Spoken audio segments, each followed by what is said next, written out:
Hi అండి, welcome to my channel. Thumbnail చూశారు కదండి. ఇంట్లోనే 10 మినిట్స్లో సోప్స్ అయితే రెడీ చేసుకోవచ్చు. దీనికి కావాల్సినవి అయితే దీనికి కావాల్సిన ఇంగ్రీడియంట్స్ అయితే సోప్ బేస్, ఇంకా మనం ఏదైతే సోప్ తయారు చేయాలనుకుంటున్నామో దానికి కావాల్సిన ఐటమ్స్. నేనైతే న్యాచురల్గా సోప్స్ అయితే రెడీ చేశాను. 2 టైప్స్ ఆఫ్ సోప్స్. ఒకటేమో చందనం, పసుపు, ఇంకా అలోవెరా, ఆరెంజ్ పీల్ పౌడర్ కలిపాను. ఈ ఎల్లో కలర్ సోప్స్ ఇవైతే మేము 15 డేస్ నుంచి వాడుతున్నాము. వాడిన తర్వాత బాగుంటే చూపిద్దామని చూపించలేదు ఇప్పుడు వరకు. ఈ బాగున్నాయి కాబట్టి ఇంకో రకం సోప్స్ కూడా రెడీ చేశాను. ఇదైతే ఇప్పుడు ఈ వీడియోలో చూపిస్తున్నది వేపాకు, చందనం ఇంకా పసుపుతో చేశాను. గ్రీన్ కలర్లో వస్తాయి అనుకున్నాను, కానీ బ్లాక్ కలర్లో వచ్చాయి. సోప్ బేస్ వేపాకు పసుపు కలిపితే బ్లాక్గా వచ్చేసింది. మరి నాకు కూడా తయారు చేసే వరకు తెలీదు ఈ కలర్లో వస్తాయని. నేనైతే గ్రీన్ కలర్లో వస్తాయి అనుకున్నాను. ఈ సోప్స్ అయితే న్యాచురల్గా రెడీ చేద్దాం అనుకున్నాం కదా. దీనికైతే వేపాకు, ఇంకా చందనం, ఇంకా పసుపు. చందనం పసుపు డైలీ మనం యూజ్ చేయలేం కదా. ఇలా సోప్స్లో కలిసి పెడితే డైలీ యూజ్ చేయొచ్చు అని నాకు ఐడియా వచ్చింది. ఈ చందనం అయితే మేము షిరిడీలో తెచ్చుకున్నాము. స్మెల్ అయితే చాలా బాగుంటుంది. మామూలుగా ముఖానికి రాసుకున్నా చాలా బాగుంటుంది. ఫ్రెండ్స్, ఇందాక నేను చూపించినట్టే ఇందులో నేను వేపాకు అంటే నీమ్ అండ్ చందనం అండ్ పసుపు వేసాను. ఇప్పుడు దీని అయితే మిక్సీ చేస్తున్నాము. ఇప్పుడు సోప్ బేస్ అయితే కట్ చేస్తున్నాను మా మమ్మీ. క్లిప్ మిస్ అయింది. ఇప్పుడైతే సోప్ బేస్ చిన్న చిన్న పీసెస్గా కట్ చేసుకోవాలి. ఈ సోప్ చేయడానికి మెయిన్ ఇంగ్రీడియంట్ అయితే ఈ soap base friends. Types of soaps బేస్లో చూడండి, ఇలా చిన్న చిన్న స్లైసెస్ లా కట్ చేసుకోవాలి. ఇదైతే గ్లిజరింది. ఇవైతే చిన్న చిన్న పీసెస్గా కట్ చేసి డబుల్ బాయిలింగ్ మెథడ్లో చేయాలి. అంటే ఫస్ట్ బాయిల్ చేయాలి.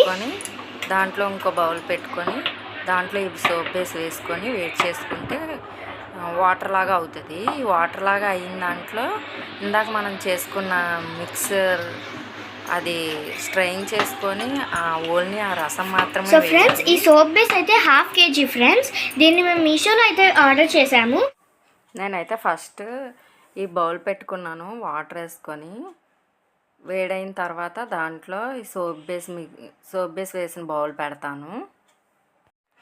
ఇప్పుడైతే మిక్సీ చేసిన తర్వాత ఈ మిక్సింగ్ ఇలా వచ్చింది. దీన్ని అయితే వడకట్టాలి ఖచ్చితంగా. ఆ పిప్పు వేయకూడదు. పిప్పు వేస్తే సోప్ అనేది మెత్తగా అయిపోతుంది. ఈ విధంగా బాయిల్ చేసుకుంటే ఆ సోప్ బేస్ కరిగి వాటర్ లాగా అవుతుంది. ఆ వాటర్ లాగా అయిన తర్వాత మనం మిక్స్ చేసుకున్న మిక్సర్ని వడకట్టుకొని ఆ రసం మాత్రమే అందులో వేయాలి.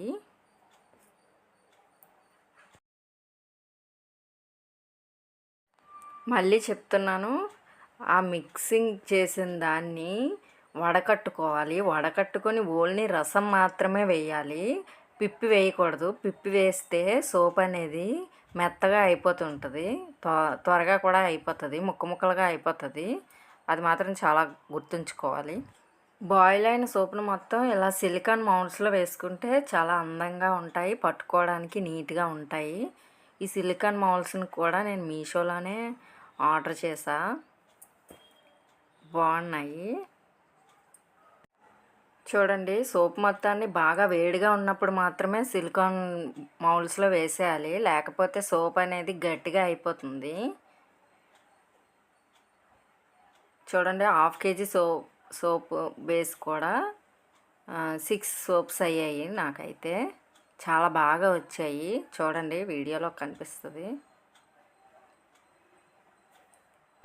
ఈ మెటీరియల్ సిలికాన్ వల్ల వేడిగా ఉన్నది వేసినా సరే ఏం కాదు.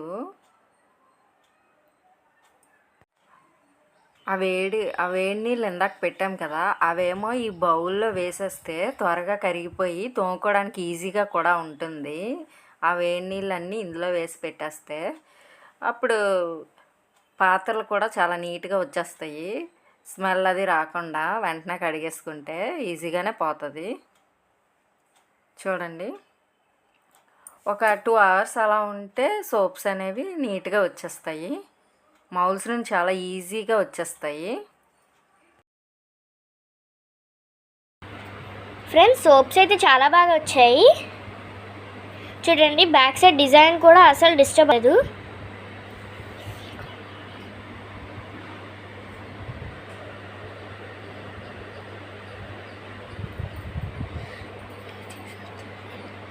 చూడండి, డిజైన్స్ అన్నీ చాలా బాగున్నాయి. ఈ విధంగా అయితే మేము ఇంట్లోనే సోప్స్ రెడీ చేసి వాడుతున్నాము. మీకు వీలైతే మీరు కూడా ట్రై చేయండి. ఎలా ఉన్నాయో నాకు కామెంట్ సెక్షన్లో కామెంట్ చేయండి. నచ్చితే లైక్ చేయండి, షేర్ చేయండి, సబ్స్క్రైబ్ చేయండి. Thank you for watching.